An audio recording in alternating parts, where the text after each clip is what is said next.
There we go. Okay, to those who are participating online, if there are problems with the sound, please do let us know in the chat room. Thank you.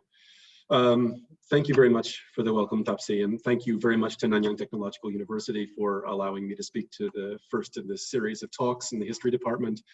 I'm excited to be able to do this and to present in particular on a topic that I am currently researching, which is Manila's role in Konfrontasi and the opposition to the Federation of Malaysia, which is a complex and very involved topic. As was mentioned at the outset, this is a hybrid lecture. I am thus addressing an audience online as well as an audience in the room. It will create a bit of the incongruity that I will be looking around the room at all of you, or focused on a laptop screen, or focused on the laptop screen, or around the room. Everyone can just sort of bear with. Mostly I'll just look at my notes. The topic of Konfrontasi is, I don't think I need to say, for those who are familiar with it, a controversial one. This is a heated political topic, which I think the best moments in history are, because they generate differences of opinion that matter, that have weight, that carry weight into the present. The material that I bring forward on the role of Malaysia, of Brunei, of Singapore, and of Indonesia, none of this is really a new scholarly contribution. I am relying entirely on the published scholarly record, which I've read a great deal on. So collating it is, of course, its own contribution, but I haven't gone into the archives for that. What is new in my scholarship is the perspective of Manila. And I am bringing to bear here government documents, both from the perspective of the Philippines and from the perspective of the United States, intelligence assessments that had previously been classified, as well as the publications of the daily press in the Philippines. And in addition to that, the publications of the Communist Party of the Philippines, which was newly reborn in this period as a major political force, as I will talk about in this lecture. The events around the creation of the Federation of Malaysia, the affair known as Konfrontasi, and its rather catastrophic outcome in 1965, which I will touch on, is an exceptionally complex tale. It involves numerous domestic actors in every one of the regional participants, Indonesia, Malaysia, Singapore, etc. And honestly, keeping them all together in a logical flow is a very difficult task, akin to, if I can draw on my own personal preference, akin to watching The Godfather Part 2 for the first time and trying to figure out what it is that Michael Corleone is up to. Or for that matter, to use a slightly more literary reference, it's like trying to read through Dos Passos' USA trilogy. There are all of these competing and intersecting narratives, all of which amount to a totality. But seeing the totality is difficult because you get immersed in a single narrative. And I think that is what we find in this story. And you may say, well, you're complicating it further by inserting Manila into this. And actually, I think not.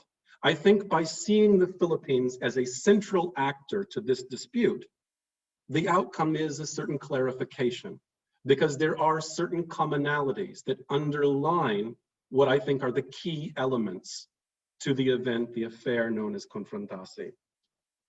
At stake in this, fundamentally, at its largest level, was the problem of decolonization.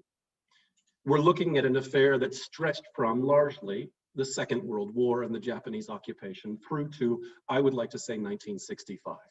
It is with 1965 that the boundaries are really set, are clearly demarcated, and a certain stability, one might even say rigidity, sets into the region. And a key element of decolonization isn't simply self-government and so on, but as scholars have established around the world, the drawing of borders. Where will the borders be drawn?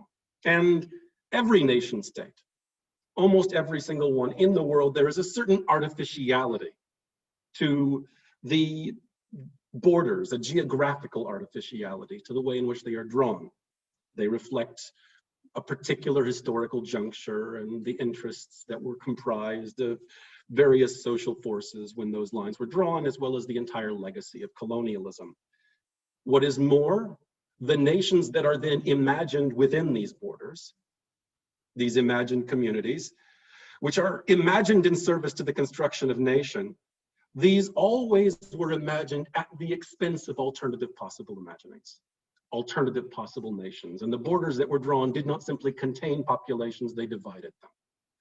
And this is very clear in the decolonization of island Southeast Asia. And in many ways, the tensions around Konfrontasi express the fact that there were numerous alternative possibilities, and every rival actor had a stake in what those alternative possibilities would be. That the fault line drawn by the British and the Dutch in 1824 down the Straits of Malacca somehow or other ran through Borneo. There's some irrationality to this. It doesn't seem to have a logic of its own, but of course it becomes a dividing line that is critical to the period that we're examining. Thus, intrinsic to the process of decolonization is the questioning, redrawing, and reasserting of these national lines, and dividing and containing communities of people. Now, from the vantage point of the elite and their political representatives, the question of nationalism and of the drawing of borders was fundamentally bound up with the question of containing and preventing the spread of unrest. This was a critical consideration for every one of the actors involved in the drama that's about to play out. Every single one of them had an eye on domestic unrest and the possibility of external forces influencing domestic unrest in some way. And this was the fundamental thrust of Konfrontasi. For all of the actors, it was about containing domestic unrest, channeling it outward, and preventing external factors from influencing domestic unrest. The 1974 work of J.A.C. Mackey entitled Konfrontasi, it's a great big volume if you haven't seen it. It's one of those books that takes you half a year to read all the way through. It remains in many ways the defining work on this. A great deal of scholarship has subsequently been done on Konfrontasi. New archives have been opened, records declassified. They have built on Mackey's account, revising here and there. But in the end, the fundamental narrative that he sets out holds up. It is a very solid work, and scholars can use it still and say, this is a terrific work. However, he asserts in his account, and here's my revision, he asserts in his account, it has unfortunately been necessary for reasons of length, says the author of this voluminous tome, to exclude or minimize discussion of several aspects of the problem which deserved much closer attention, such as the role of the Philippines in the dispute. Now, there's no ellipses here. That's his sentence, such as the role of the Philippines in the dispute. In the interests of length, I've had to leave this out. He goes on, and the nuances of British, Australian, American, and Russian policy. Their importance is undeniable, but I have felt it more fruitful to stress the domestic background on both sides, rather than treat the conflict merely as part of a larger international chess game with a circumscribed set of rules and relationships. Totally get this. He wants to focus on the domestic factors, not what Russia or China or the United States are doing. But in the process, he views the Philippines as akin to Australia or Russia, and not as a domestic participant. And this is the criticism I'm leveling here. I think that we gain a great deal in our analysis of Konfrontasi if we treat Manila, we treat the Philippines and the Macapagal presidency specifically as one of the core components to the dispute, as a central actor with its own set of motives and with a profound influence on the way in which it played out. It was, in fact, a rival claimant, and it was a central figure in the conflict. I can't go into all of the details over the course of this talk. I'm writing an article in which I intend to elaborate this in more detail, but I want to lay out what I think we gain as scholars, as historians, by including Manila. And then I want to walk through, in broad brushstrokes, what Manila's role was and interlace it with the established narrative. The inclusion of Manila as a central actor, I argue, highlights the regional character of the dispute. This was not simply a dispute between two nations, an emerging nation and a somewhat established nation between the Federation of Malaysia and Indonesia. It was a regional dispute over the shape of Southeast Asia, of island Southeast Asia. It also demonstrates, I argue, the integrated nature of the region in this process of decolonization. And there is a certain fluidity, not only to borders, but to organizations and actors, not just from the top down, but from the bottom up. Throughout this, we see grassroots organizations of various sorts, some tied to communist parties, some not, moving across borders and engaging with each other about the shape of island Southeast Asia. In its stead, by 1965, we see a certain balkanization, the set-in of stability, of longevity of leaders, and everything appears much more fixed. This has a profound impact on our scholarship. Earlier scholars of island Southeast Asia did not trouble themselves quite so much with the question, does Southeast Asia actually exist? And I remember as a graduate student, we all have this sort of imposter syndrome. Am I really an intellectual as we come into graduate seminar? And this was, of course, compounded by the fact that the first day in our seminar on methods in Southeast Asia, we were told, well, is Southeast Asia really a thing? And what constitutes Southeast Asia as a region? It's a very salutary concern that it not simply be bound up with Cold War discourse and so on and so forth. But I think to a certain extent, it reflects the end result of 1965, in which you have these established nations that have their own interests on a world stage that don't really engage in the same way that they used to on a regional level. In fact, the first work of scholarship on Southeast Asia written in the post-65 period is In Search of Southeast Asia, 1971, written by a host of new scholars, David Wyatt, Chandler, Smale, etc. And all of them are concerned that Southeast Asia is really a region. Most of them went through their graduate school work in the 1960s in the wake of these events. Whereas I would argue that certainly for D.G.E. Hall, but figures after him, George Cahan, Benedict Anderson, Ruth McVeigh, this concern would have been less palpable.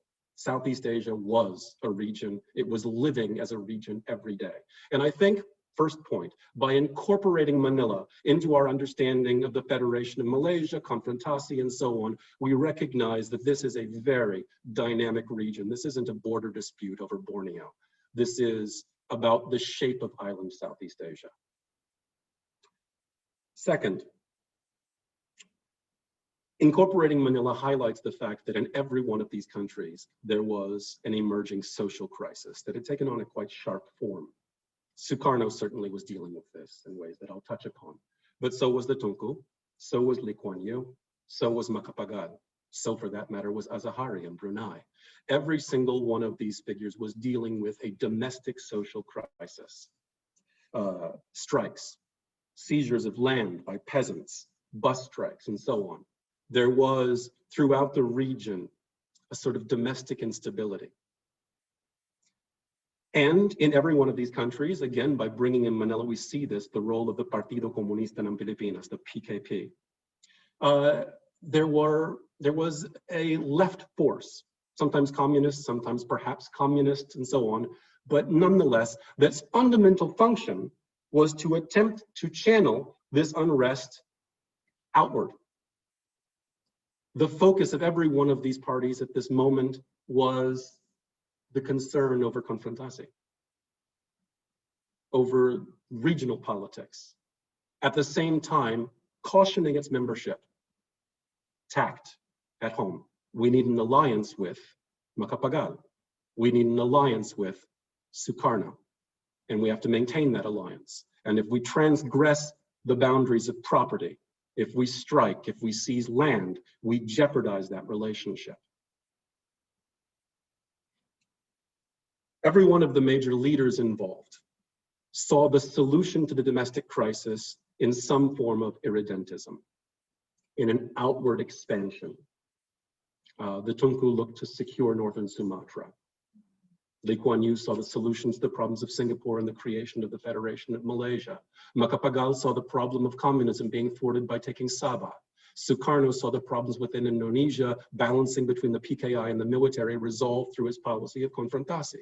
Every single one of these figures said, I can resolve the issues that confront my body politics by turning outward.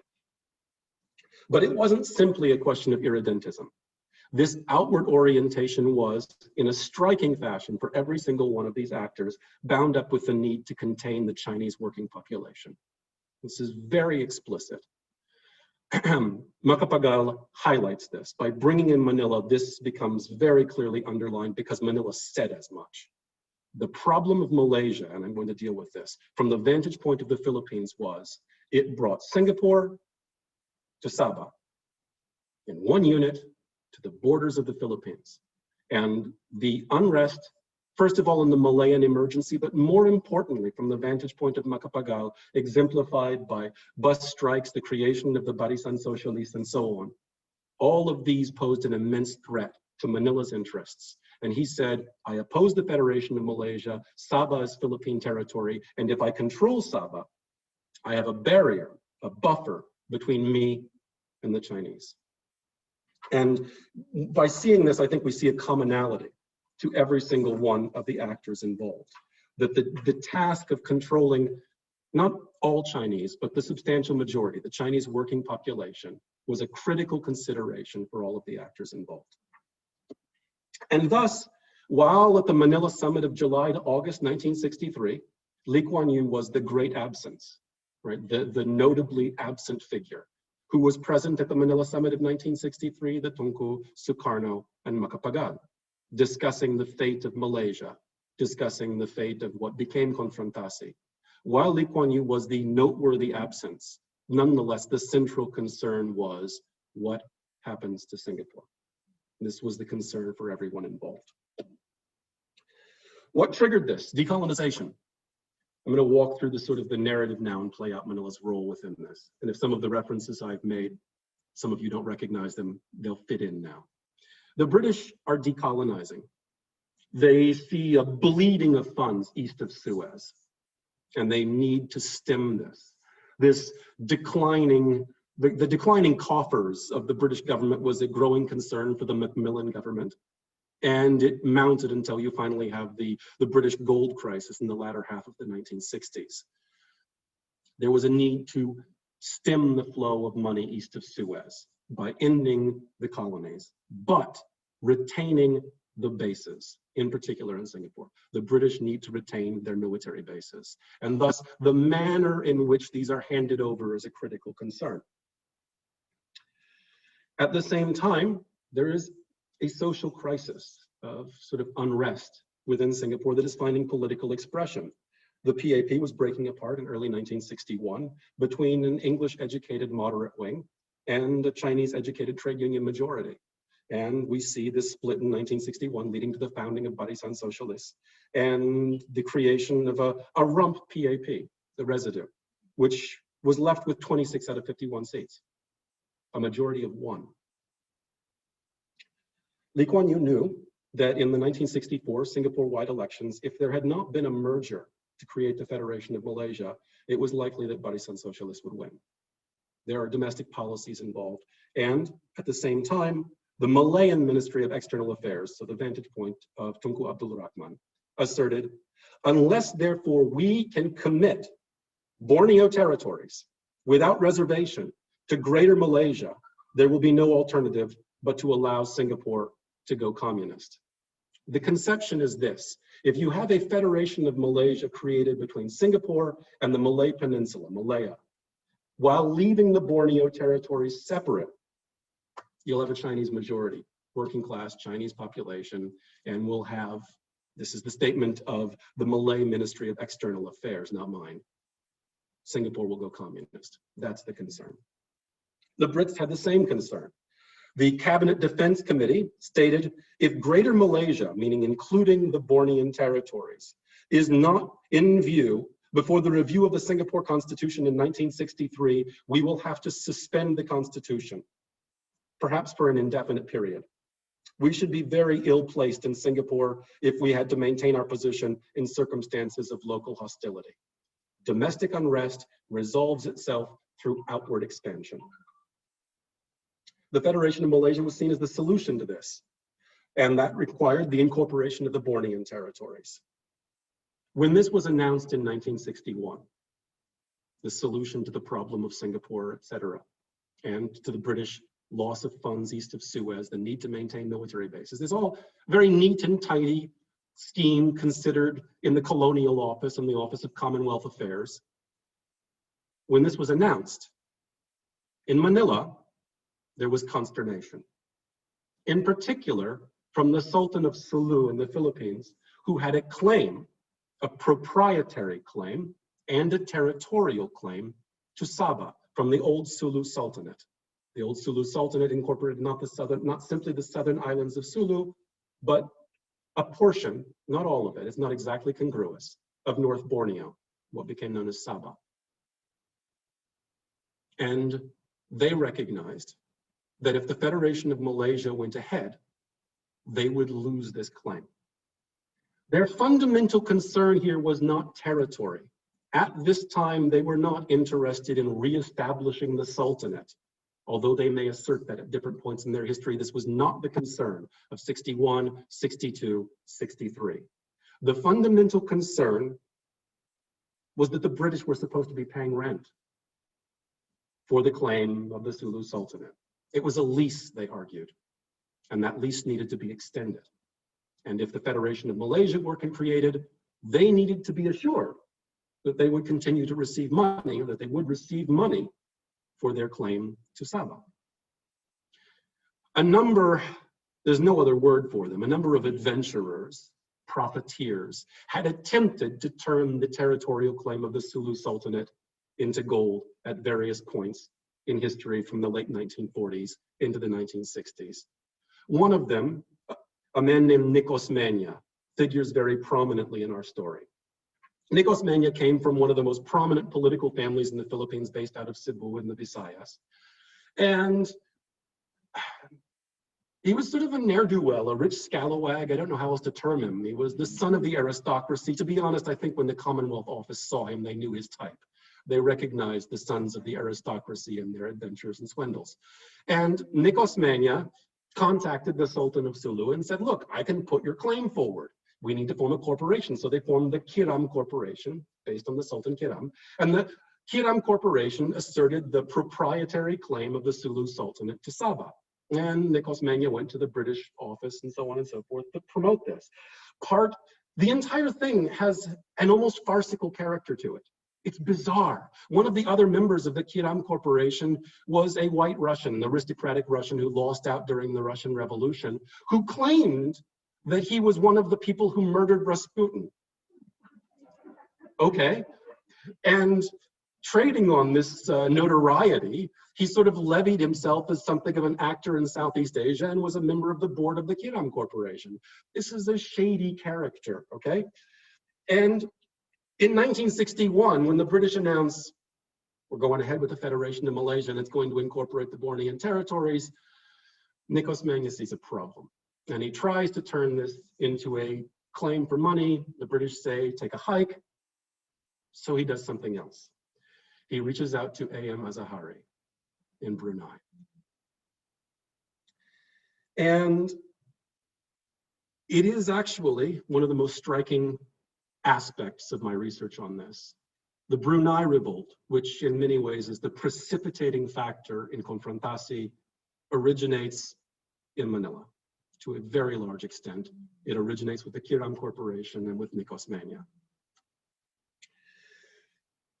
But before I can go to that dramatic development, let's set a few more actors in motion. I told you this was complicated. You're like, where's Michael Corleone? Anyway, I'm going to keep going with the Godfather analogy. You'll have to forgive me. Diosdado Macapagal is president of the Philippines at this point. And he was a man who was well aware of the Philippine claim to Sabah. He had put forward the Philippine claim to the Turtle Islands off the coast of Borneo in the late 1940s, and it succeeded, and the Turtle Islands become the outermost islands in Philippine territory. He knew about the claim to Sabah. He was aware of it. It wasn't something that came to his attention in '63. In December 1961, under the influence of Nikos Manya, the Philippine press begins printing accounts of the Philippine claim to North Borneo. The Philippines Free Press, one of the most prominent news weeklies, ran a story that says, North Borneo belongs to us. This is just as Macapagal takes office. But Macapagal took office under truly unusual circumstances. Every historian is, in the end, a storyteller. I think. I am. And this is my story. My story for the day is the story of Harry Stonehill. Harry Stonehill was the man who bought the 1961 presidential election with explosive consequences.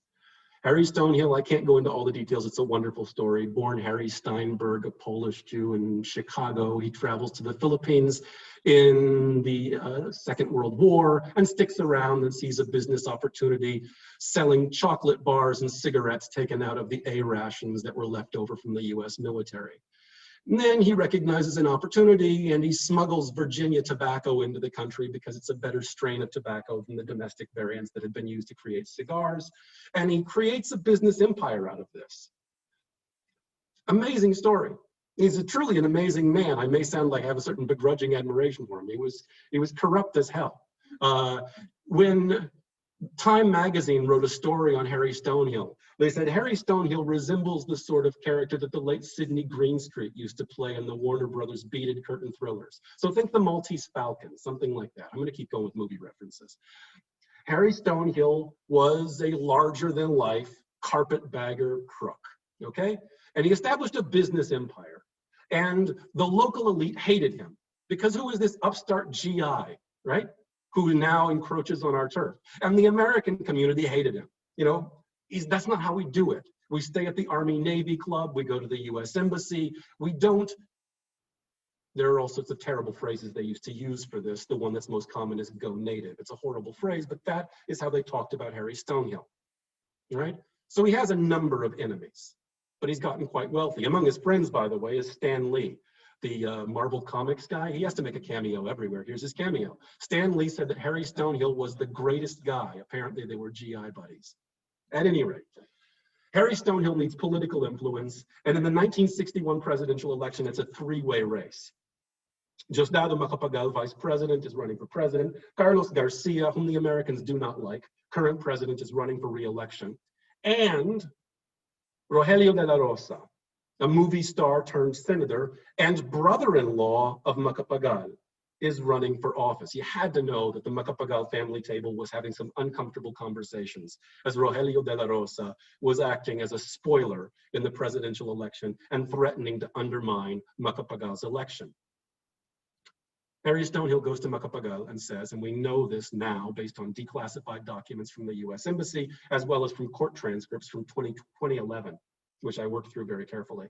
Harry Stonehill goes to Macapagal and says, look, if you allow me to appoint 3 cabinet members and ensure that no foreign tobacco ever comes into this country to compete with my tobacco, I can buy the election. And Macapagal says, okay. And Harry Stonehill goes to Rogelio de la Rosa 1 week before the election and says, look, here's $1 million, drop out. And Rogelio de la Rosa says the next day, I've decided I need to spend some time with my family. And Macapagal becomes president. What's the relevance of this story? Well, it's a good story. But on top of that, Harry Stonehill had an accountant. Similarly, foreign extraction. It's a complicated story. I won't go into all the details. Nonetheless, he's not a Filipino. He comes to the Philippines, works as Harry Stonehill's accountant, and the accountant saw an opportunity. I think that a certain social type attacks a certain social type, and the accountant said, you give me a significant share of corporate holdings, or I'm going to tell everyone what you just did. And Harry Stonehill dragged his accountant by the ankles to the 12th floor of their building and held him over the balcony and said, if you tell anyone, I'll let you go. And he said, I won't tell anyone. And Harry Stonehill then let him go in a different sense, allowed him to leave. And he went straight to the US Embassy. And he said, Harry Stonehill bought the election. The US Embassy was horrified because they wanted Macapagal to be president. And they knew that if this story broke, Garcia would dispute the results and Macapagal would not be president. The CIA wrote about Macapagal in the lead up to the election. Macapagal is so pro-American, it's a source of some embarrassment to us. This was the man they wanted in office. And as a result of this, they decided Harry Stonehill has to be removed from the Philippines, but we have to do it quietly. So they contacted incoming Justice Secretary, a man named Pepe Jokno. And the CIA told Pepe Jokno, you cannot tell your boss, you cannot tell Macapagal, he may not know about this, but we need you to wiretap Harry Stonehill's offices, we need you to carry out a raid, the CIA will assist you in this, and we need you to arrest him. And Jokno says, I need to be sure that the US government is behind this, I need to meet with JFK. And they said, you can't meet with JFK. And he said, well, okay, can I meet with RFK? And they're like, yeah, RFK is actually flying to negotiate with Sukarno right now to negotiate the release of Alan Pope, who was responsible for bombing Indonesia and is now in prison. And while he's flying through, you can meet with Robert Kennedy.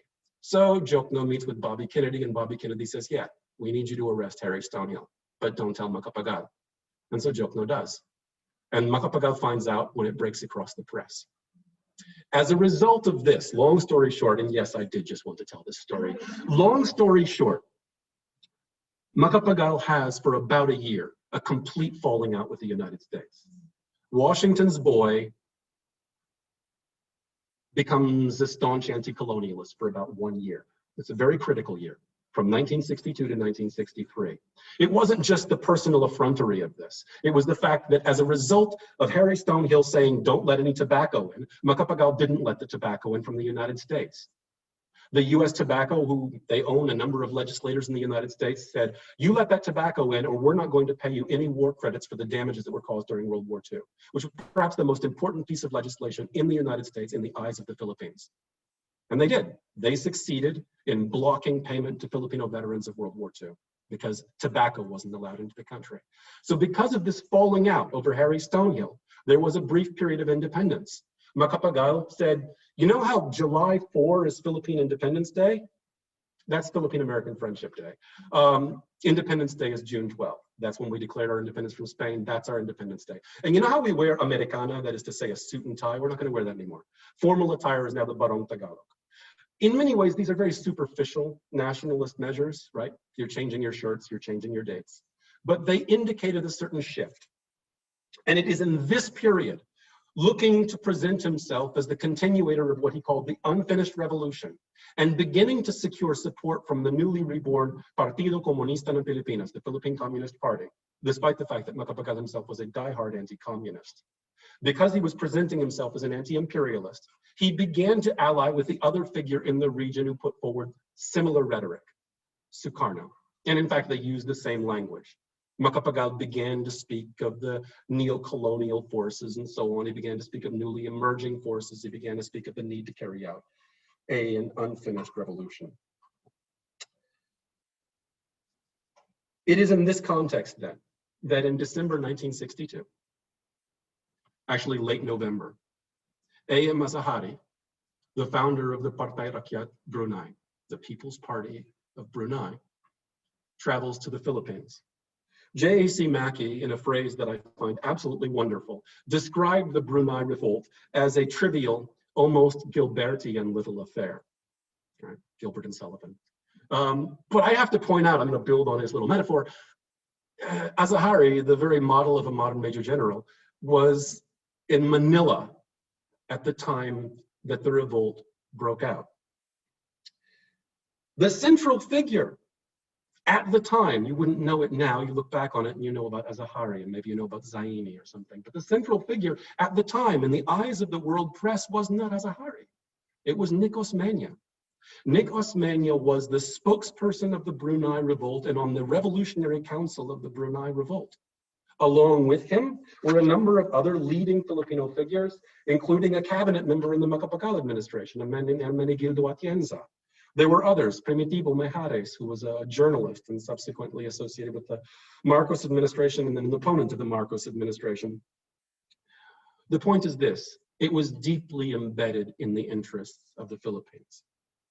The operations that were conducted in North Borneo by forces associated with the Brunei Revolt were overseen by a military officer who had trained for years in the Philippines. Within days of the outbreak of the Brunei Revolt, the PKP, the Philippine Communist Party, announced that through their organizations, the party itself made no announcements, but through their union organizations, announced that they would be deploying 1,000 armed volunteers to assist with the Brunei Revolt. Macapagal immediately hesitated because it was apparent within about 2 days that the Brunei Revolt was not going to succeed. And within about a week and a half, Macapagal announced that he wasn't in fact supporting the Brunei Revolt. What was the motive in this of Azahari? What was the motive behind this from the vantage point of Brunei? Why was it conducted from Manila? It's a complex story, but in the end, Azahari, at the head of the PRB, was a significant political actor on the stage in Brunei. But the creation of the Federation of Malaysia would have reduced him to trivial insignificance. Brunei was not the protectorate, was not going to figure prominently in this new federation. But if, prior to the creation of the Federation of Malaysia, it had been possible to create Kalimantan Utara, if it had been possible to create a federated state of North Borneo, under the reemergence of the Brunei Sultanate, this was the slogan of Azahari, then that would constitute a political base for Azahari that could then merge with the Federation of Malaysia. And in fact, Azahari informed the Tunku that within a month of the formation of Kalimantan Utara, he would join Malaysia. Just give me enough time, give me 30 days. Once I pull this off, we're all good. In the process, he channeled what was social opposition in Brunei. Most of it was hostile to the Sultan. This is very clear from the record of Mackey and others. Behind the Sultan, claiming that the Sultan represented the interests of North Borneo generally, Sabah, Sarawak, and Brunei. And failed miserably in this. It went nowhere. The British Colonial Office wrote that the great majority of the population in both colonies, that is to say Sarawak and North Borneo, are opposed to the creation of Malaysia. And Azahari was not mobilizing them in opposition to the creation of Malaysia. He was mobilizing them to consolidate his own political interests prior to the creation of Malaysia. But Manila was a central factor in instigating this, precisely because Nick Osmania and company were attempting to establish the proprietary claim of the Sulu Sultanate. And Azahari had a commitment with Nick Osmania that if the Sultanate of Brunei was reestablished across all of North Borneo, they would honor the proprietary, not the territorial, claims of the Sulu Sultanate. There'd be a payoff.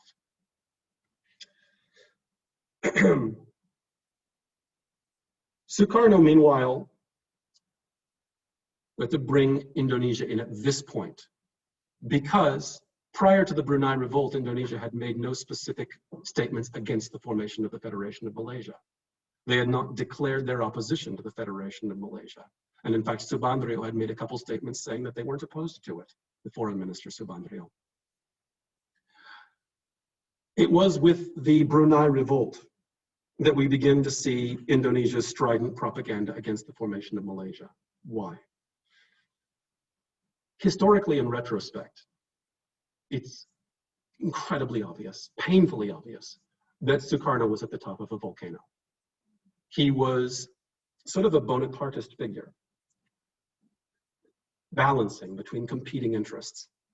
And those interests above all were constellated in the military and the PKI, the largest communist party outside of the socialist bloc, the immensely influential Communist Party of Indonesia. And he attempted to balance between them. He also attempted to balance between the claims of US and British imperialism, as he would term them, and the newly emerging forces.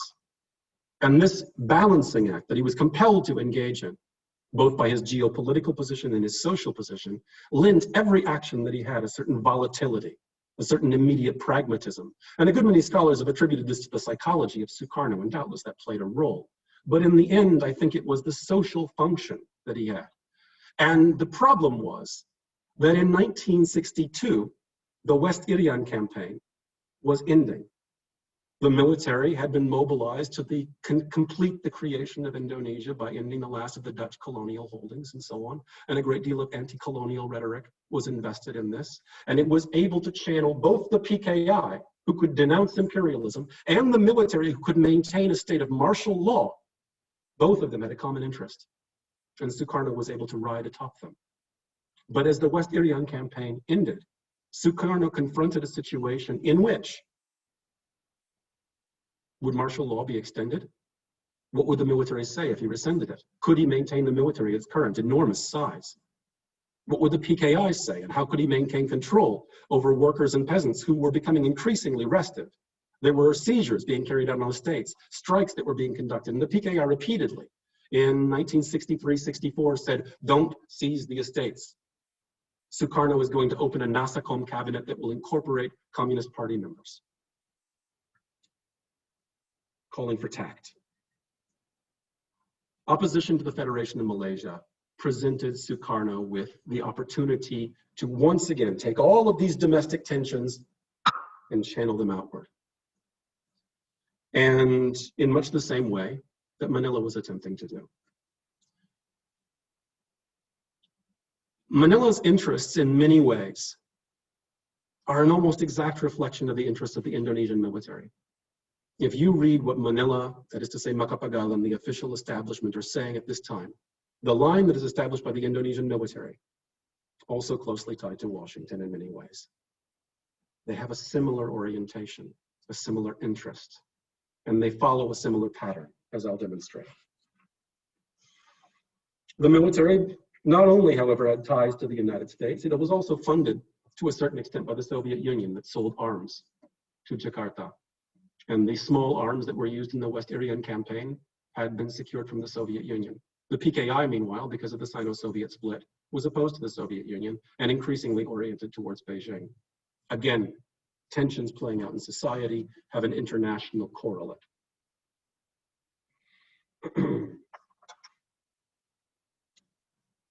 It is in this context that the Philippine Communist Party is reborn, December 1962. It still emerged, it still existed, but it had been dormant for a long time. But in December 1962, at the instigation of a member of the PKI named Bakri Ilyas, who was a graduate student in the Philippines, he brought together effectively a new executive committee of the Communist Party, including a man named Joe Masison, who subsequently became the head of the Communist Party of the Philippines, and then a breakaway party that organized itself along the line of Beijing. This is the center, honestly, of my scholarship and the subject of a talk that I gave. It feels like a long time ago, quite recently. Their immediate interest, the reason for their rebirth, was to attempt to establish relations with Macapagal as he attempted to establish relations with Sukarno. That was their fundamental focus. There was a newly formed labor union organization called Lapiang Manggagawa, a trade union umbrella. And they, at the head of that organization, brought that organization into an alliance with Macapagal, pressuring him to orient towards Sukarno, hailing him for carrying out the unfinished revolution. For him, for Macapagal, from his vantage point, pursuing an opposition to Malaysia was a way of securing control over domestic unrest because the PKP would support him if he oriented towards Jakarta. And they did so in a context in which explosive strikes broke out across the Philippines. Macapagal's own interest in the affair reflected that of the Philippine elite in general.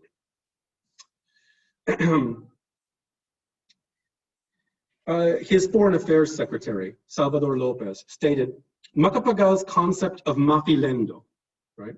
That is to say, Malaysia, the Philippines, and Indonesia, this regional organization that was meant to come out of the Manila Summit of 1963, has been inspired precisely by the problem of the Chinese. This is a quote from the Foreign Affairs Secretary. And the desire to control them within Malaya, Singapore, and the Borneo territories. Singapore is exploding. Again, the Philippine Secretary of Foreign Affairs. And the power relationship between the Chinese and Malays in the projected area of Malaysia is changing. With the very narrow margin they have now, even with the addition of predominantly non-Chinese Borneo populations, how can the Malays long maintain political superiority, given the political sophistication and wealth, not to mention the increasing numbers of the Chinese? This is the concern of the Philippines, and to a large extent, it's a concern of all of the other actors as well, containing and controlling the Chinese working population, who are seen as the seedbed, the hotbed of unrest. The CIA issued very similar statements in February 1963, assessing the situation in the region. It is for this reason that Macapagal sought to secure control over North Borneo. There's a wonderful quote, which I'd like to read because it sums up, I think, in somewhat paradoxical language, the competing influences for Malaysia at the time.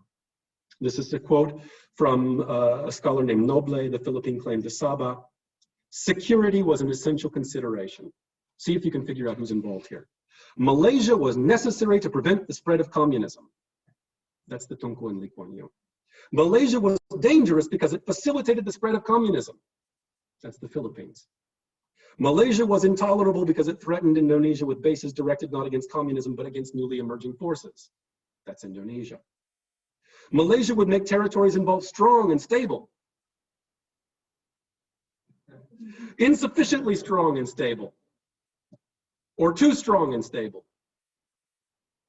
North Borneo was equally necessary as a component in the anti-communist balance of Malaysia and as an appendage to the anti-communist defense line of the Philippines. Everyone wants to control North Borneo because it constitutes the pin in all of this anti-communist activity. We need to incorporate it into Malaysia or Singapore will go communist. We need to prevent it from being incorporated into Malaysia or will go communist. We need to secure it or it will bring the influence of either the British, say the PKI, or of Chinese communism, say the Indonesian military, to our borders. All of them need to control North Borneo so that they can control the Chinese. Now, this regional perspective is sharply brought into light, I argue, by bringing in the vantage point of the Philippines. I think it's one of the most central aspects of why we need to consider this from that perspective. The Manila Summit occurs in 1963, in which these issues are all going to be hashed out. To a certain extent, for Macapagal, some of the issues were already resolved, as it were, in February of 1963 by Operation Cold Storm. The arrest of leading members of Barisan Socialist, etc., and the Malayan Communist Party associated with Lee Kuan Yew and the Earl of Selkirk was, for Macapagal, while not the end of the problem, things weren't quite as bad as he thought they were going to be. The issue of Sabah wasn't quite so central. It still mattered. It still mattered because the alliance with Sukarno was good domestically. It secured him the support of all of the trade unions in an election year because of the PKP. It was good for posturing as a nationalist. He had canceled a visit to Washington. No Philippine president had ever done that before. Of course, he went to visit Franco instead, but he canceled the visit to Washington. So this is a significant factor. Crisis breaks out just on the eve of the summit, July to August 1963. Macapagal is in a tailspin. It's an extraordinary moment. One of the interesting things as a historian, you tend to follow one strand of development. And then when you read a paper, and Benedict Anderson has written about the issue of simultaneity, right, in imagined communities. When you read the newspaper, it all just sort of comes together and you're like, oh my God, these were all happening at the same time. And July 1963, you see Sukarno and the Tunku showing up in Manila. An election summit is being held for the upcoming domestic election. Pepe Jokno, the man who arrested Harry Stonehill, suddenly comes forward and says, Harry Stonehill gave money to Diosdado Macapagal. Macapagal is in a tailspin. And then just as the summit opens, in a catastrophic event from the Philippine vantage point, a plane crashes, carrying with it all of the Philippine Boy Scouts going to the World Jamboree. This is still sort of a national tragedy. There's an entire subdivision of streets named after all of the scouts that died. On the eve of this, it's a period of complete crisis. And Macapagal tries to resolve the crisis by saying, I didn't take money from Stonehill, it was my vice president. The vice president was the Secretary of Foreign Affairs. And the vice president, days before the Manila Summit, says, I quit. And like 3 days before the Manila Summit and the meeting with the Tunku and Sukarno, Macapagal has no Secretary of Foreign Affairs. So he quickly promotes his Undersecretary of Foreign Affairs, a man named Salvador Lopez. And Salvador Lopez was the center of all of the organization against Malaysia in the Philippine Foreign Affairs Department. And thus, by a curious set of circumstances, he was the spokesperson during this event.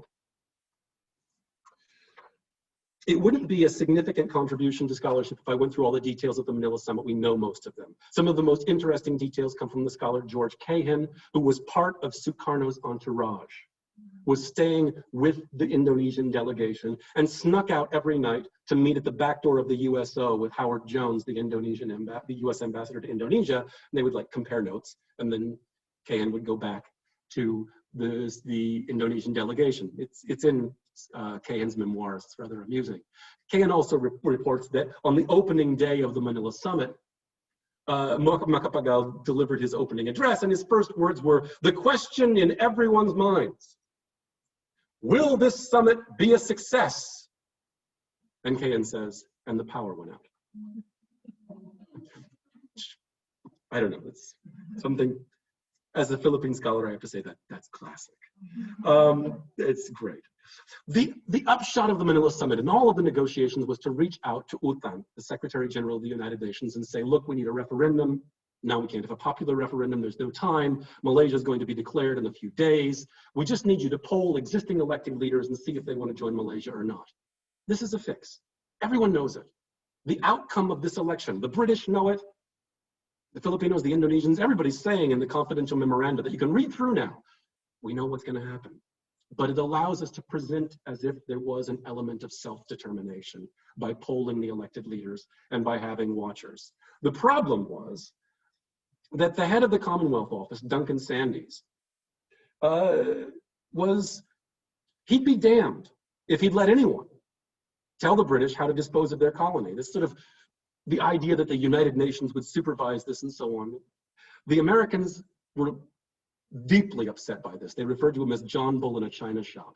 And he's messing up the whole deal with his stepping in and like refusing to allow the Indonesian and the Philippine delegations to watch the polling and so on, to give Sukarno something to latch onto. JFK wrote a letter to Harold Macmillan and said, please extend the counting a little longer and allow Sukarno to be cheaply bought.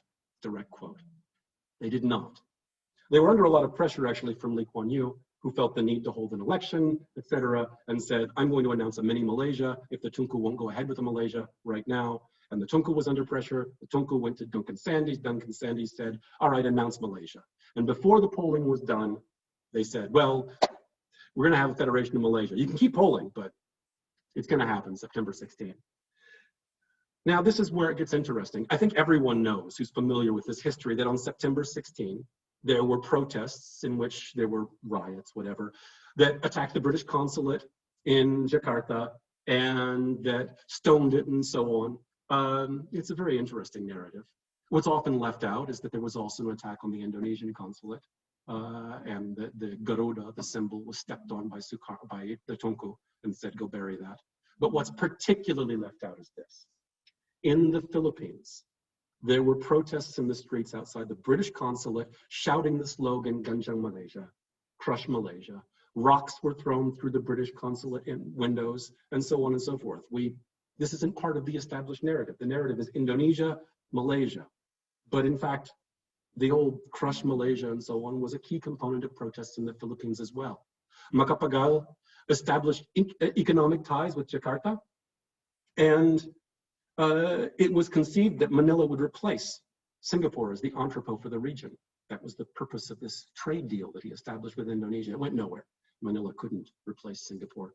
But that was the conception. This was going to go ahead. And there were very friendly ties between Macapagal and Sukarno into early 1964. I can't go into all of the details, but there was a falling out bound up with changes in US policy. JFK was to travel to Indonesia in early 1964 and iron things out. And Sukarno was like, that's great, that'll work. That deal was struck on November 19, 1963. That didn't play out. LBJ had a very different policy. There was a legislative amendment that prevented aid to Indonesia called the Broomfield Amendment. It's a complicated thing, but LBJ's focus above all was on Vietnam. And he reaches out to Macapagal and he says, I need you to send troops to Vietnam, long before the Gulf of Tonkin incident, and says, we're sending troops to Vietnam. I need you to send troops to Vietnam. Macapagal says, I'm on board. I'm your man. And at the same time, tensions with Indonesia mounted considerably. The line in the Philippines very closely followed developments within the Indonesian military itself. And as the Indonesian military began more and more to sort of rattle its saber at the PKI, as Sukarno's own health waned, and all forces involved were like, what happens if he dies? the Philippine elite, in conjunction with the Indonesian military, began talking about the dangers posed by Indonesia. They started arresting Indonesians in the Philippines in the thousands, rounding them up, referring to them as Indonesian wetbacks, which is a very specific American ethnic slur, which leads me to suspect that Washington may have had a hand in some of the anti-Indonesian propaganda that was being iterated in the Philippines. Many of them died of flu and other diseases while they were waiting to be deported. Indonesians were now spies. The figure Bakri Ilyas was arrested and deported as a spy, instrumental in the founding of the PKP at the time. All of the organizations that Macapagal himself had helped oversee the creation of in 62 to 63 were now hounded as communist organizations by Macapagal himself. The PKP reoriented, backed Marcos, the rival for president in 1965. Marcos said he would keep Philippine troops out of Vietnam. A week after his election, he said, "I'm sending troops to Vietnam." When the events of September 30 finally unfolded, and Suharto launched what amounted to a genocide against the PKI and the seizure of power, there was a breath of relief from the Philippine elite. All of the major dailies. The Manila Bulletin ran front page pictures of Indonesians in a ditch, a mass grave, about to be shot. And the caption said, "Indon Reds getting a taste of their own medicine." Columns in the daily press said, "Indonesian coup, a blessing in disguise." They latched onto it with the same alacrity that the Indonesian military did. To bring all this back onto itself, to conclude, by examining the role of the Philippines in the affair known as Konfrontasi, I think we get a richer sense of how this was a regional affair. In the end, a struggle over the future shape of island Southeast Asia, and over the best means to contain social unrest, which was, in a highly racialized fashion, very much seen as bound up with the Chinese working population and the need to restrain them. The region has never before in modern history felt so alive and integrated. It's in many ways a terrifying period because we know what's coming, but it's alive. Something is moving and happening between countries at every moment. That is lost.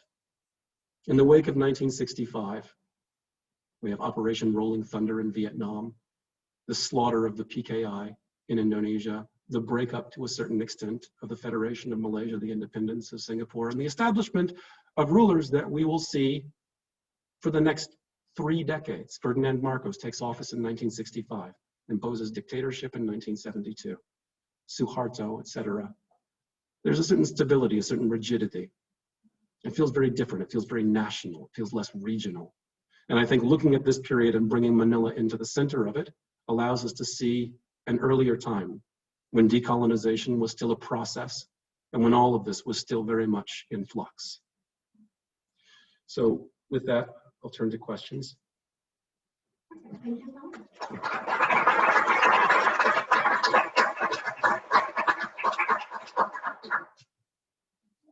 So really quick, there'll be questions online and questions in the room. For those in the room, try and be brief because I'm going to repeat what you said for the purposes of the mic. For those online, I'll read the question out loud so those in the room can hear it, or Tapsi will read it out loud. Tamil.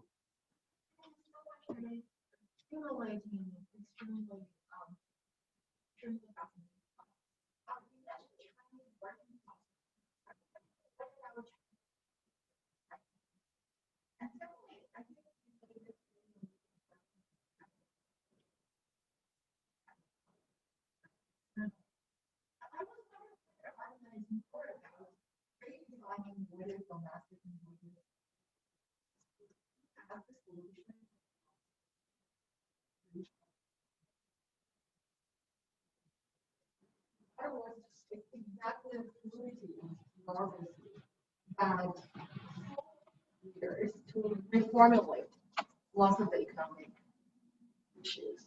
Yes. So I love the second part of your question. So I don't know if everyone can hear it. The first I'm going to repeat the questions as I answer them. The first aspect of the question was, I made a serious point about the Chinese working class. To what extent were Chinese business owners, tycoons, and so on also involved? Doubtless they were.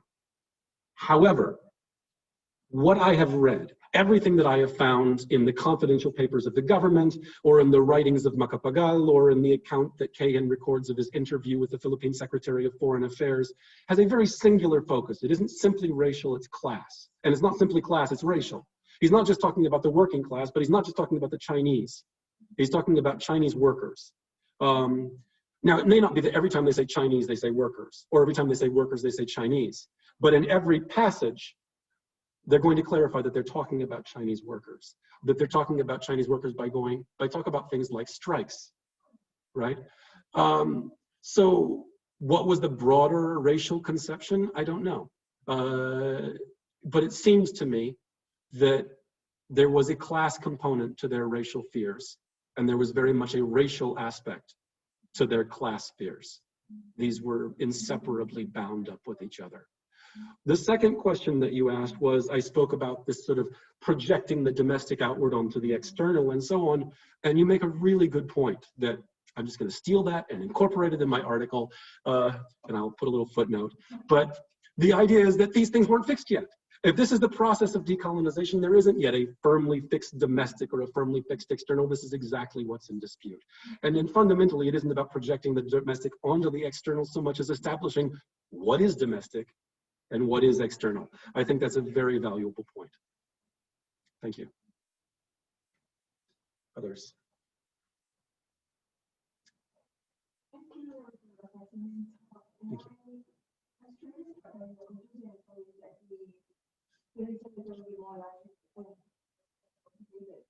I agree with that. I'm not sure what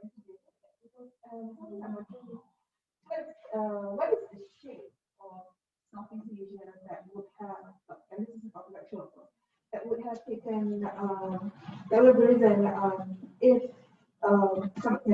in Philippines and Indonesia had been more successful in the opposition to this, the formation of the Federation of Malaysia. It seems that there is no, how can I do this? I think with the addition of the Philippines, the polarization between right and left becomes even more clear, and Malaysia is doesn't quite, in whatever configuration, the Malay Peninsula and their rulers never quite fit in with the rest of the region. Yes.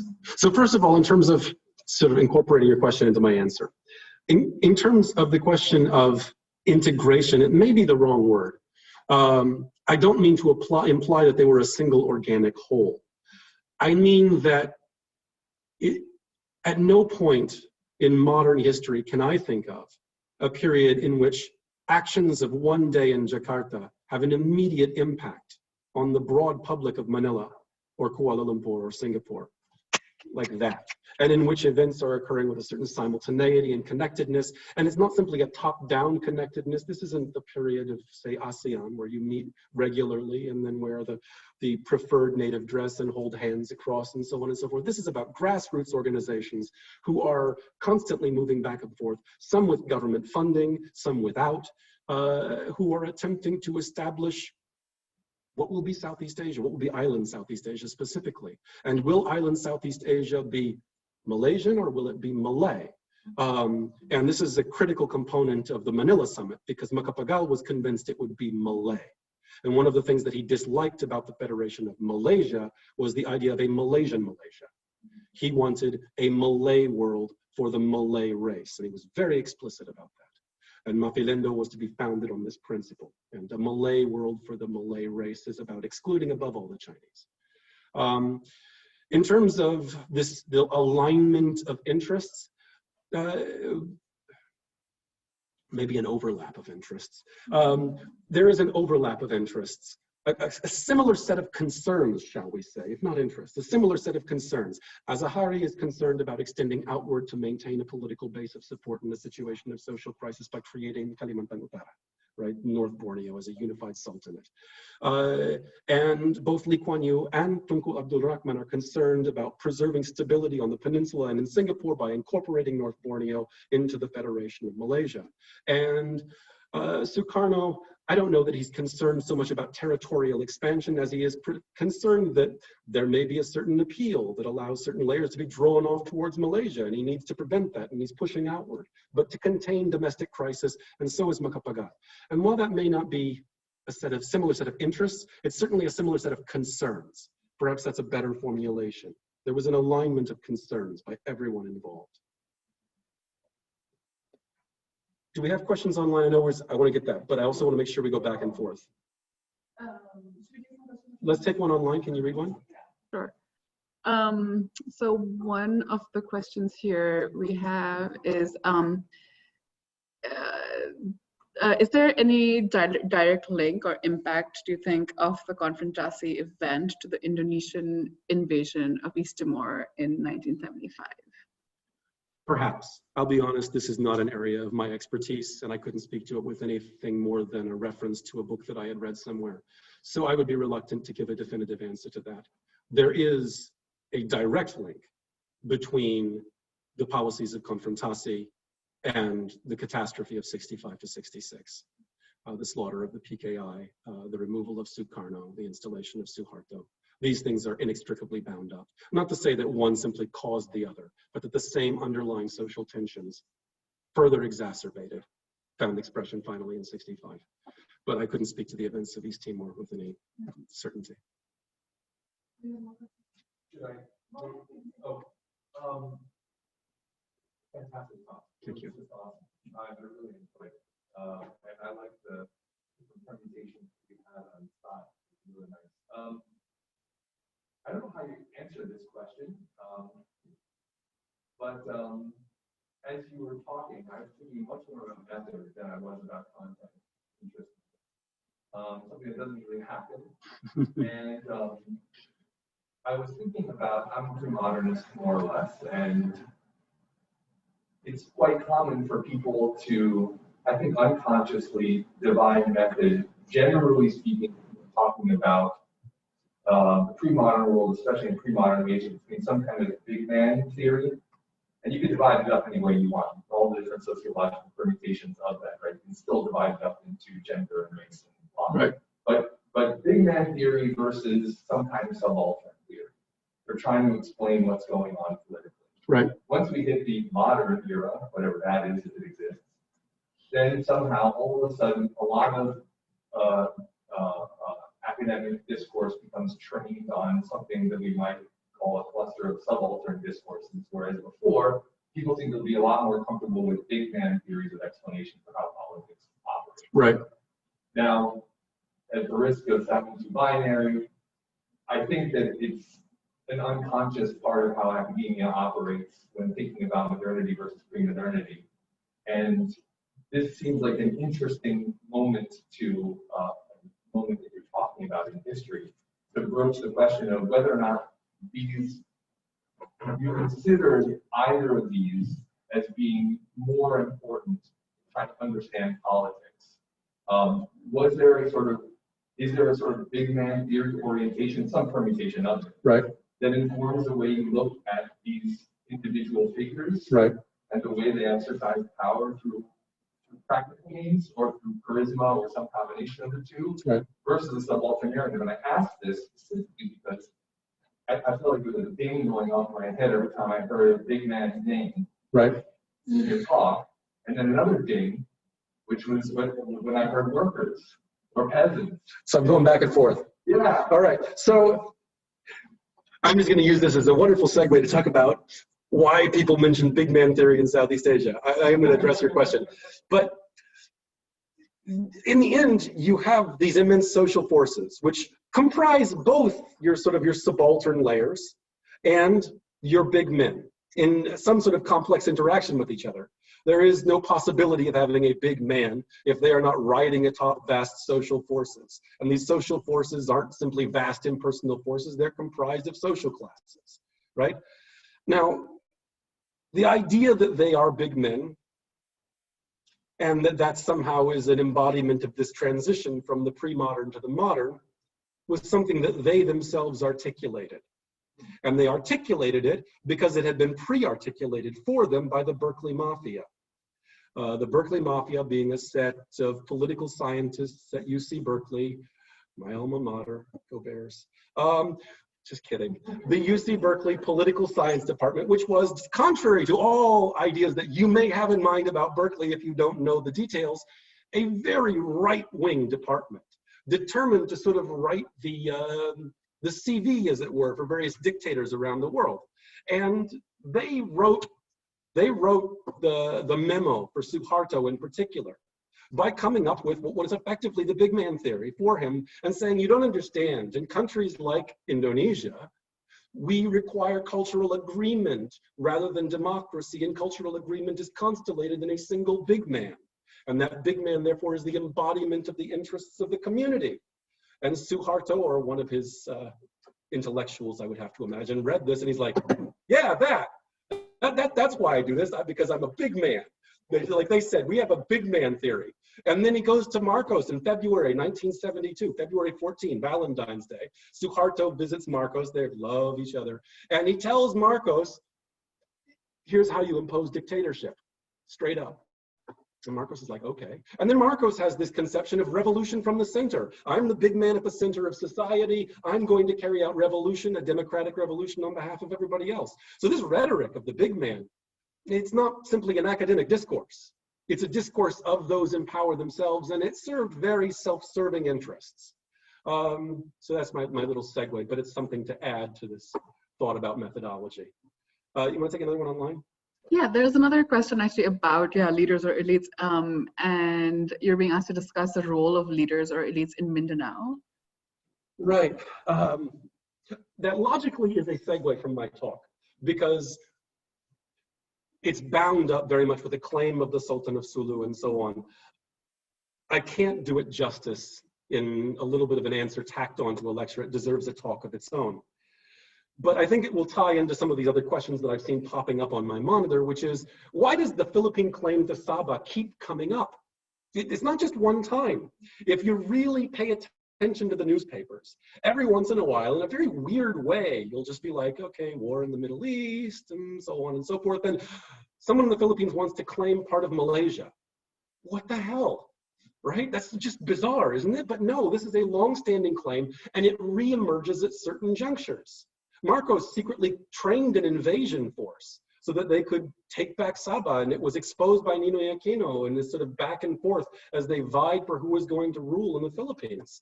And when the plan went awry, he executed many of, well, he didn't personally, but his troops executed many of the trained invasion force. During the late 1970s, early 1980s, some of the bourgeois opponents of Marcos began training forces in Sabah. They were in Sabah training an invasion force to go back into the Philippines to overthrow the dictator. And they used this to carry out bombing campaigns in Manila. It's always been this back and forth. It's very permeable. The ideas about porous borders by Eric Tagliacozzo is incredibly relevant here. But it's particularly relevant in Mindanao, where there are rival claimants of autonomy, of national sovereignty in that region among a deeply oppressed population that suffered the weight of Spanish colonialism, American imperialism, and now the Philippine government, and are looking to establish some sort of independence, perhaps. What form exactly that takes depends on what organization you consult. But very often in the process, at some point or another, as a means of deflecting the domestic onto the external, to come back to that dichotomy of ours, they will bring back the question of the Philippine claim to Sabah. In the peace talks with the MILF, wonderful acronym in Philippine politics, we had the reassertion of the claim to Sabah. And why did it come up? Because a rival actor in Philippine politics was attempting to undermine the peace deal. It was always about attempting to deal with domestic politics by deflection outward. And this is very much bound up with elite rule in Mindanao. That's an outline answer and a touch too flippant. But nonetheless, in the end, the claim to Sabah has become inextricably bound up with competing elite interests in the Philippines and in Mindanao in particular. Other questions? So the next question is one that's asking about, is there any relationship or lobby from the Communist Party in Indonesia with the Communist Party in the Philippines? Yes, that is a great question, because that's my dissertation. The Communist Party of Indonesia was instrumental in the rebirth of the Philippine Communist Party in the early 1960s. There were ties going back earlier. And in fact, the figure Tan Malaka traveled to the Philippines in the 1920s prior to the founding of the Philippine Communist Party and met with trade union leaders in one of the initial steps to the founding of the Philippine Communist Party. It's a long set of ties. It comes and goes depending largely on vicissitudes in Indonesia and less on the Philippines. Indonesia was always in this regard sort of the big brother. And people would come from Indonesia to the Philippines, and then eventually they arranged Filipinos to travel to Indonesia. The most central figure in this was Joma Sison, still head of the Communist Party, founder, etc. He went to Indonesia in 1961 to 62 and received instruction under the leadership, including IDIT, and took away the line of the PKI and brought it back to the Philippines. There are a long set of interesting backs and forths in 61, 62, 63, 64. But in 1965, with the crushing of the Indonesian Communist Party, one of the fundamental questions that confronted the Philippine Communist Party is, what was the significance of the ending of the Indonesian Communist Party, and where was now the international ties of the PKP? And it was in this context the party broke apart, oriented either to Moscow or to Beijing. The wing that was oriented to Moscow established ties with Marcos and endorsed his dictatorship in 1972. The wing oriented to Beijing used the radical rhetoric of protracted people's war and the Cultural Revolution to establish ties with the conspiring section of the elite that looked to take power away from Marcos. So rival sections of the elite, rival geopolitical interests, but triggered above all by the ending of ties with the PKI. Now, the man who became head of the Beijing-oriented wing, Joma Sison, analyzed the events in the PKI in 1966. He wrote an article in the Philippines Free Press, the largest news weekly in the country, analyzing events in Indonesia. And he saw the slaughter in May of 1966 as the opening of a revolutionary period.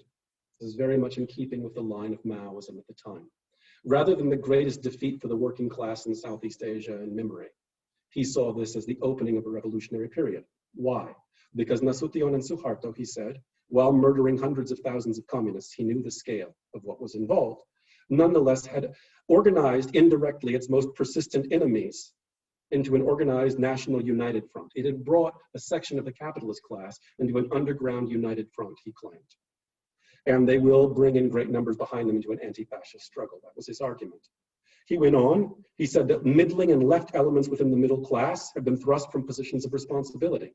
They will also take up arms. So for him, the slaughter of the Communist Party was less significant than the fact that certain elements within the middle class, he argued, would be radicalized by this. And further, that for every murdered communist, an aggrieved relative or friend would take up arms.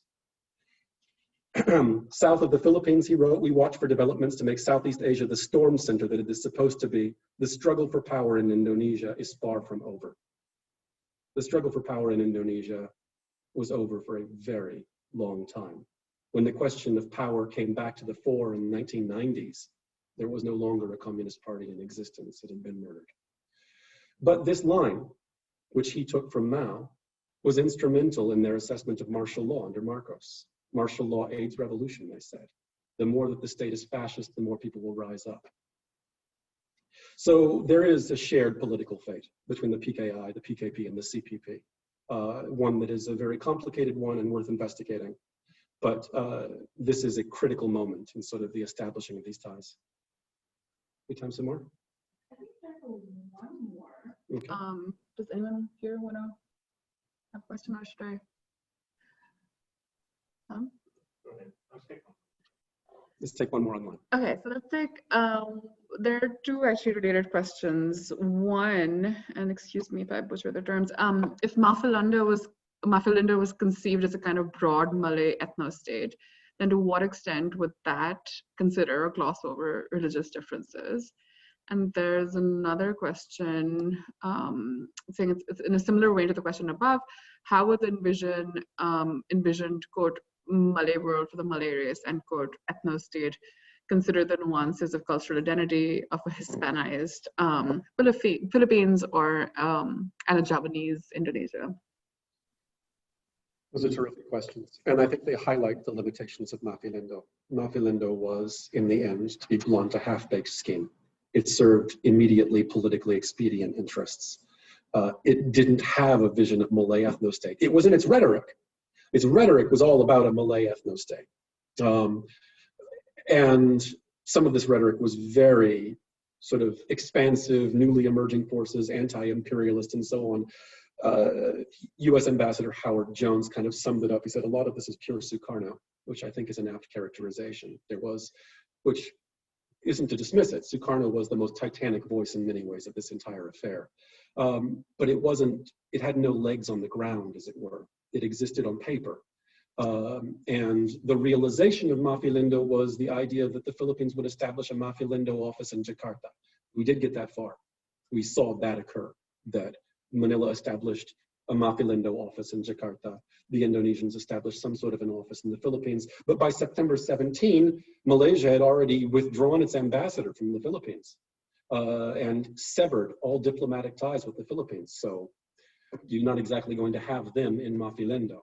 It never got far close enough along the road to realize its vision. And its vision remained sort of a manifesto, nothing more. So it's hard to say. And that manifesto never really addressed how it would handle religious relations, for example, which for the largely Catholic Philippines had generally meant excluding Muslims from power. And Sukarno wasn't addressing it. He was addressing it more with his concerns of Nasacom and so on and so forth. But nonetheless, this wasn't the fundamental concern. The fundamental concern of Maphilindo was about some sort of a Malay opposition to the Chinese. The word Malay is there precisely because it was about establishing a racial bulwark against the threat of the Chinese working class in Singapore. That was the fundamental concern for both Macapagal and Sukarno. And as such, sort of its broader implications, where it might have gone, what it might have meant, would be purely speculative because it never went beyond a manifesto. Its political realization was halted within the space of a month.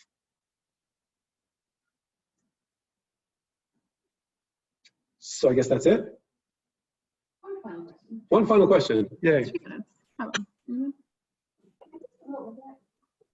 Please. So if sorry, we don't be talking about that kind of Brunei Revolt, right?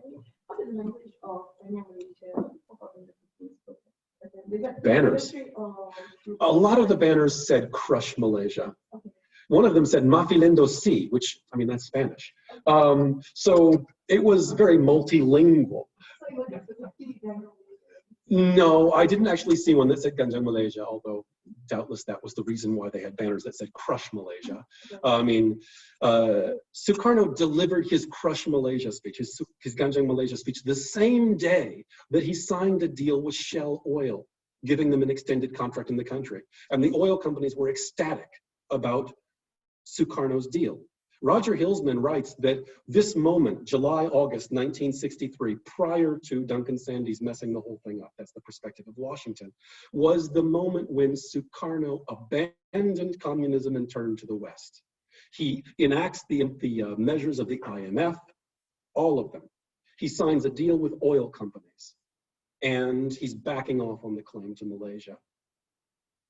And then on the day he signs a deal with the oil companies in a desperate attempt to shore up domestic politics, this balancing act he's forever engaged in, he says, "Crush Malaysia." And that then becomes the slogan of the protests, both in Indonesia and in the Philippines. But in the Philippines, they were in translation. All right, I think we should end that there. Thank you so much, Joseph, for an absolutely fascinating talk. And thank you to everyone who was here here in person and everyone online. We had a pretty steady number of participants at a good, healthy 80, which I'm quite excited about. So follow us on NTU on NTU History, and thank you again. Thank you very much, everyone.